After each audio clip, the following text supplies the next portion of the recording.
on a night where a human being went for 68 points, that's like the second thing we're going to talk about. We have more history made in Week 6 here from InSports. The Week 6 postgame show presented by Body by Ryan Fitness. Directing, getting reads, got a whole bunch going on here, guys. Start your nutrition coaching today. Do good, be good, feel good. Email bodybyryan@yahoo.com. Link below the video, as always. Let me get the names right. Ryan, Greg, and Connor. A little short staff today, as you can tell, juggling a whole bunch of things, but doesn't mean we don't have a lot to talk about. I mentioned Greg Langston. We're going to have to put him on hold. Sorry, you picked a bad week to go for the record. You did. We have more history, as I mentioned. Let's just jump into it. It's our best game of the night, which you can watch on Around the Arc as well. But Team Moose did what was unthinkable, what never been done, knocked off the Brotherhood, and I think they won. I definitely want to spend a little bit of time on this. You know, it's one of those things we should talk about, but you know, sometimes teams lose. I would love to hear from you guys. I think Team Moose won this game. Absolutely. I think they snatched it from the game. I tried to tell you guys, but no, they did win this game. And I'll even admit, in that second quarter when they went down 10, I was getting my little post-game spiel ready in my head, and I was going to say how they're a slow-paced, half-court team. It's tough to come back when you go down 10 like that. And then in the blink of an eye, they go on a 13-0 run to end the half, and they were shooting the lights out of the ball. They shot 35 of 41 from the field as a team. You had Connor Daly, who's my vote right now for Defensive Player of the Year, and he's a lockdown defender. He shot 11 of 11 from the field. So that was an amazing performance. In my opinion, Team Moose is a top 3 team in this league, and that's that. We will have time to get to that for sure. Yes, let's stick to the game, and then we can even go back down and do I know. I just want to take the time, too, to apologize to Team Moose. They called me out during the game. I have said that they're not the most talented team, and I was wrong. I am a man. I can admit when I was wrong. Team Moose has surpassed any of my expectations. They should be doing my job based on the way they played today. Yeah, I actually didn't get to see the game. I was on the other court. However, I'm not surprised that Team Moose is the one that was able to take down the Brotherhood. Whenever you have an elite defensive team like that, they're capable of winning on whenever they play anyone. So, you know, it wasn't surprising to me, and history was made for sure. And so now we move from that. I think quickly, top 3 team. So now we have 2 unbeaten teams left. It's a debate. So top 3. So that means who are you knocking out? Well, they just beat the Brotherhood, so I would have to put Team Moose ahead of the Brotherhood because head-to-head they have the edge. Without Russ. Oh, that's fair. But Robles was back. Yep. They held him to 4 points, I think. He was looking a little hobbled at the end of the game. But they look like a really good team. They took down the Tropics. You can arguably say that they're right there with the Monstars fighting for that second spot. I think No Limit looks like the best team right now. No Limit did beat them, but only by what? Yeah. 8, 7? Right. So you can argue that Moose belongs right behind them based on how Top 5, teams no have doubt. looked this year. The power rankings will be fun this week. Stay tuned for those. And moving from that, you guys mentioned No Limit. No Limit Run TMC Game of the Week. I'll leave all the analyzing to you guys. 101-86, excuse me, giving them more points than they earned. What the heck is that? No Limit. You know Roundtable loves that. No Limit remains unbeaten. Knocks off Run TMC 2-4. What from that game? I mean, Jalen was here. Lovely to see that. And no Quincy. Yeah, it was. I think Jalen was a difference maker tonight, and obviously we haven't seen him that much yet this season, but we saw him tonight, and we saw the difference maker that he really is for No Limit when he's there. He's just so fast, so you got to constantly be running up and down the court to keep up with him when he's got the ball in his hands. And he's not selfish with the ball. He distributes it, and he has a very good shot and a very good drive. So, you know, you put all those things together, he's such a dynamic player. And tonight, his 26 points, you know, that showed. And another, you know, can't go unmentioned is that Terrell also had 19 and was the most efficient scorer on his team. So whenever you have a guy like Terrell who's constantly chucking up shots, also being your most efficient scorer, paired with a guy like Jalen on the court with their depth that they already have, you know, they really showed. But I don't want to get too heavy on everyone thinking Run TMC is out. They played very well. Joey played very well with the team tonight. And you guys were up 19-5 at one point, which was a total shocker. I thought that I would never expect them to fall behind that early to you guys. But, you know, they're a championship caliber team. They were able to get the baskets to start falling, and they made the comeback. I mentioned 19-5. It was nice having the crowd on our side for once. Yeah, they were. And then that disappeared quickly, but that's all right. So another good one. It was actually this was a good week. Very good. It was a really good Untouchables, Bad Boys. We'll get to another slim margin. Sportsbook Lob, I think, deserves some recognition. Sportsbook getting the win. So Sportsbook beats Moose after not showing up last week. I mean, God forbid they finish with the same record. True. That would be tough to will- swallow. That will decide it. But they beat Lob by 3. Singleton had some chances over there on court 1. Had another crazy dunk, and but Sportsbook continues, I think, to prove some people wrong.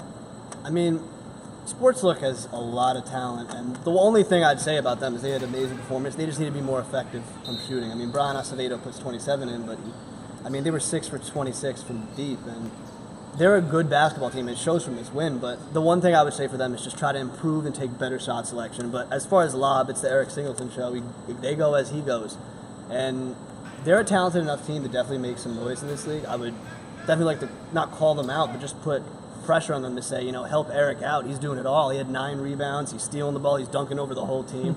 If they can give him something else, I'm really interested to see what this Lob team can do.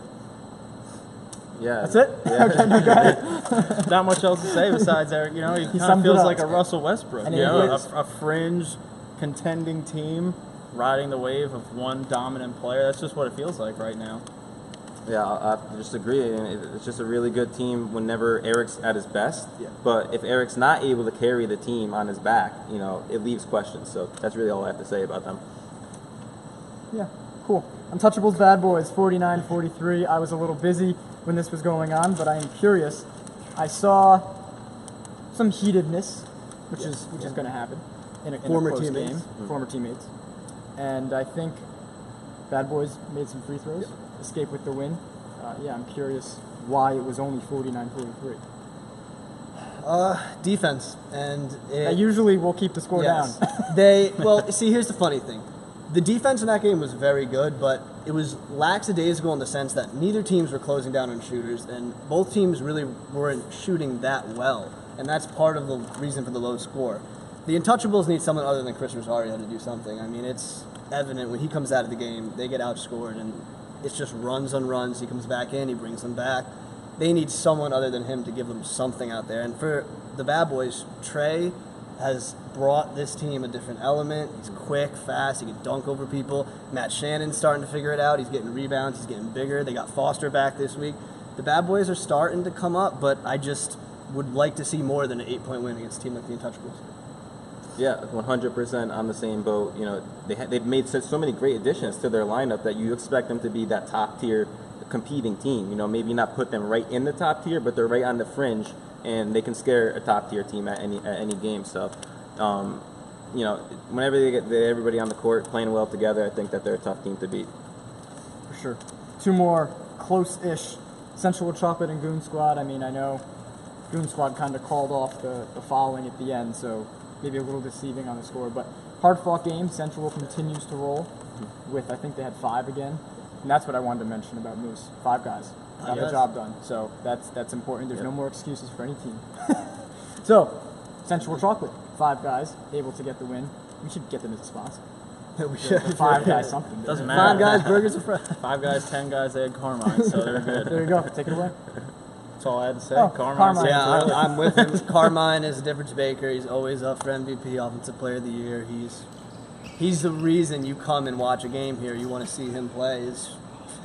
He's so effective. He leaves you speechless. And also, Central has a brand of game now that they're starting to learn how to play, which is really interesting because it's kind of a mix of they slow the game down, but at any point Carmine will blow right by you. So Right. I'm intrigued to see how they grow. Yeah, and we saw Nick Santarelli tonight, which is a little bit surprised. Another Santarelli member out there helping out Carmine. And I was talking a little bit about Joey. He might not be the same exact scorer that Carmine is, but he's still very, very skilled. And he's really good at attacking. He's really good at spreading the ball around. And he was even getting down low and getting boards. So he's not afraid to muscle up down low and help out the big guys. So I think that shows and helps out the depth of Central for sure. Speaking of depth, Stranger Danger missing some of its key people, a.k.a. Tyler Feldman. But they win. Maybe you should stay away more often. 59-50. They beat Redemption, who did have their full. They were back. full team, and Stranger Danger was able to get the win. Not as much bickering today. Good sign.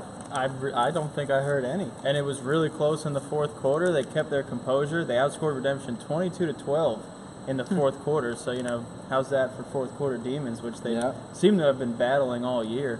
And they just totally took their own weaknesses and just flipped them around on Redemption, because the last 2 games for Stranger Danger has been turnovers. They forced 11 of them against Redemption, and a lot of them in some really key moments.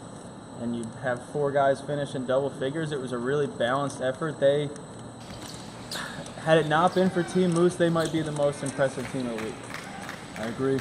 I think now we can even just have one of you touch on them a little bit more of the blowout variety. I think we should have done Monstars a little sooner, 11 minutes in. But the 3-point barrage by Langston. See, it stinks. He gets bumped all the way down to the 12-minute mark. He has the best name in the league, too. Yeah, Greg, can't mess it up. But Monstars roll big over sometimes Y, 124-76. Langston, as we mentioned, 68 in a game. The new record, the old record, 62. Carmine Santarelli, that was in overtime. So now this is even that much more impressive. But Carmine did it against Redemption. So no offense, sometimes Y. Yeah, true. It is what it is, 68 points. And I think he made his first 9 threes. First 9 threes. And in fairness to him, it was a much more inferior team. But if he didn't sit out almost that entire second quarter, he probably could have reached 68 by midway through the third quarter. Wow. He was unbelievable. And the way he was making these 3-pointers, it just felt like a dribble right up to the 3-point line and just no hesitation, just put it up, and everything was going in. It was unbelievable. 16 of 32 from the 3-point line. Wow. That is the ultimate heat check. The first quarter was them just feeding him. Yeah, they just passed And him. then somebody gave him a look when he didn't shoot. They were giving up. No, wide it shows open their layups. chemistry. Too. Right. They want each other to succeed. Right. Exactly. The Throne. Joe Bacciello returned. Still not sure if we're saying his name right. Forgot to ask him before he left, before the game ended, right? Yeah. Unfortunately, rolled the ankle. Throne, Flight Club, 89-57. I think that one went as we expected, but... Sean Mafia, he almost had a near triple-double, 19, 10, and 7. Joe Bacciello at 30 before his injury at the half. The Throne are a scary team, and they just keep getting better. Cool. I want to quickly... Where do they fit into this? I think they looked a little vulnerable without Joe. Yeah. And I think that's important. We talk about lob. But the Throne row is like, we're gonna prove... And I mean, you play who you play. Yeah. But I'm not sure where they rank now. I mean, we don't really have tiers to go off. We'll see the power rankings. But that's just a question for thought as far as where does the Throne fit into this upper echelon-ish team structure. I think right on the border. I think of, you mentioned top tier, and then No Limit comes to mind, Monstars, Moose, and then you have that. You're going to get in trouble for this. You better say Brotherhood. Yeah, I was about to say, Brill's going to be in the I'm about to say it. And then you have Brotherhood, and I think the Flint Tropics, and then right there, right below that first rung, I think you have the Throne, which could change once they start facing some more quality. The Throne in with TMC, Redemption, Stranger Danger, Lob, Sports, kind of. But towards the top, they play Bad Boys week 8. I think and I forgot to mention Central Chocolate. That's I don't true. want them to get mad at me either. That's right. Because they're red all hot. In that. Yeah. Nice. Frytime STP 61-35. Frytime still struggling to score. STP 61 points was enough, and you take it. I would imagine Zazuri had a solid game. Slater too. I mean, Slattery. They're just a big team. They efficient. They don't take too many threes. I mean, they definitely pull, but they're just a very efficient team. They play the way basketball should be played, the way you get taught when you're young, and they play hard-nosed defense. It's just they played you guys very well earlier in the season. I just would like to see them later in the year play a more talented team and just see how they react to that. Yeah.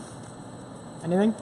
I didn't see the game, okay, but so never mind. I'm still up on STP. I was up on them in the previews this week, and it was good to see them come out on top. Yeah. Good cover. Sorry. Flint Tropics double dribblers 91-54. Flint Tropics take care of them as well. They only had Five Guys? Is this the Five Guys special episode? Yeah, the Five Guys. But yeah, Florida did what they had to do with their short bench. Yeah, it looked like they didn't need much more. And we were talking about a pregame how maybe not having Mike Pizzuto would help them get their balance back because I think the last two games, both losses, I think the highest score outside of Pizzuto was 8 points. And Connor has it, but I think the lowest score today was 16 points, the lowest Tropics player scored. They shot unbelievable from the field. Their highest scorer on the opponent's team had 16 points. So it goes to show when you have a deep team, the difference it can make for you guys.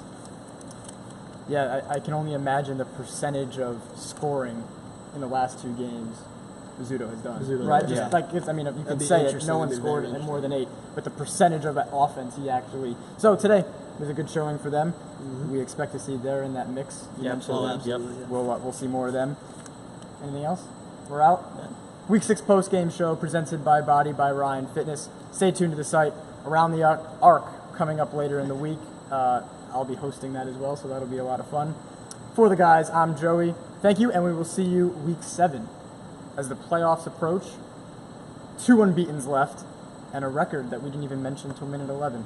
We're slacking. We'll see you week 7, a week from Monday, July 17th.